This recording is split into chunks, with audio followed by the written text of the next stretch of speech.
Et alors, un élément sur lequel je voulais insister aussi, c'était le versement aujourd'hui d'une aide exceptionnelle de solidarité pour les familles les plus précaires.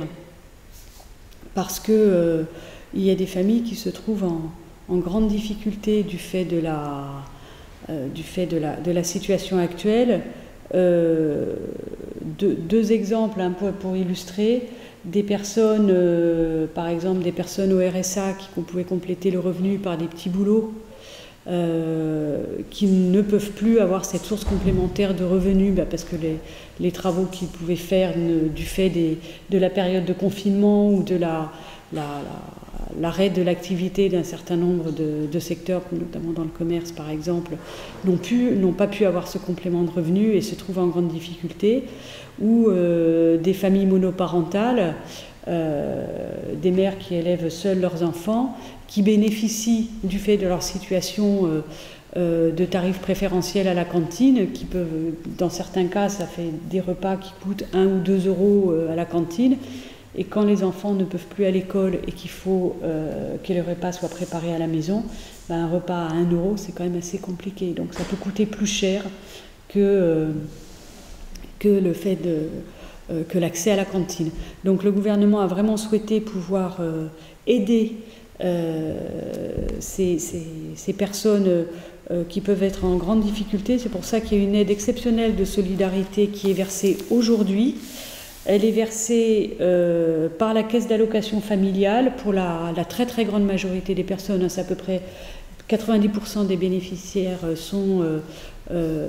relèvent de la caisse d'allocation familiale, quelques-uns de la MSA ou de Pôle emploi. Donc c'est une aide qui est versée en une seule fois, sans formalité particulière.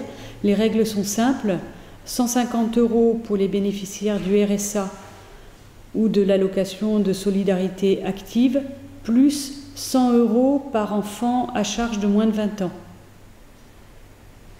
Et puis il y a également 100 € à charge pour les familles bénéficiant d'une APL, de l'aide personnalisée au logement.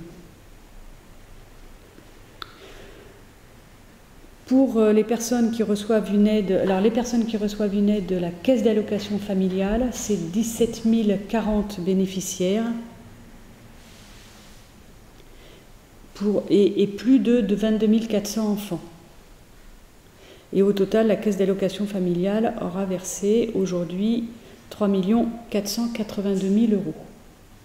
Voilà, à cette heure-là, je n'ai pas les chiffres pour la MSA, pour Pôle emploi. 3 482 000 €. On peut dire 3,5 millions. 3 500 000 € pour arrondir.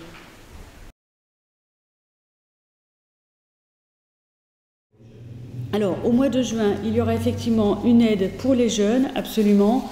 Les jeunes, les étudiants précaires, ceux qui sont en situation très difficile parce qu'ils ont perdu leur emploi, parce qu'ils n'ont pas pu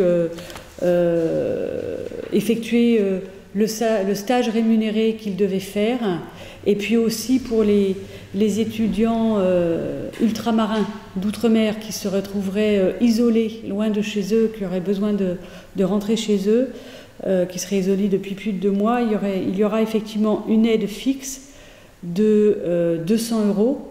France entière, c'est 800 000 jeunes qui sont concernés, et l'aide sera versée au mois de juin, essentiellement par le Crous, quelques-uns par la caisse d'allocation familiale. Toutes les aides pour les étudiants seront versées par le Crous, et pour les jeunes sans emploi mais vraiment précaires, il y aura aussi une aide également pour eux qui, dans ce cas-là, sera versée par la CAF, par la caisse d'allocation familiale. Mais pour les étudiants, c'est versé par le Crous. On parle de jeunes de moins de 25 ans. Et ce sera au mois de juin. Ça n'est pas cumulable avec le chômage partiel. En revanche, c'est cumulable avec la bourse aux critères sociaux et puis avec toutes les aides qui sont mises en place localement par les établissements d'enseignement supérieur, et c'est cumulable aussi avec les aides annuelles ou ponctuelles versées par les CROUS.